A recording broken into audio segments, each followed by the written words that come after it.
connected to Wild at Heart, which is the next piece that I wanted to talk about. Ooh, very connected to Wild at Heart.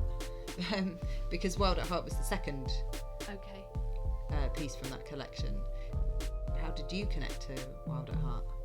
So it was very much this feeling that I got from looking at it, of like this feeling of unconstrained nature, a feeling of like trying to work our way towards being able to kind of connect with it, the unconstrained nature of the world and ourselves. And so yeah, it felt like there was this kind of abundance, and the song is very much about how to try and connect with that abundance in some kind of meaningful way.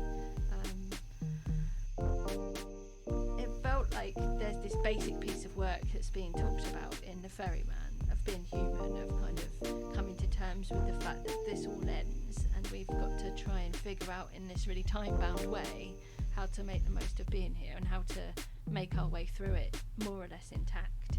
And containing it is much more of a place of like, okay, I'm intact, how do I connect outwards from that?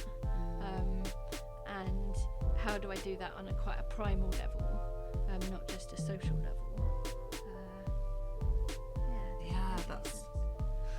It does make sense. What I find really fascinating about your choice with that one is, and the title of your song, is that the working title for that painting was Explosive Nature. But I just couldn't, I could never reconcile myself with that title. And then Wild at Heart came up in a quite a surreal way, which I won't go into now. But as I was finishing the piece, that title became its name.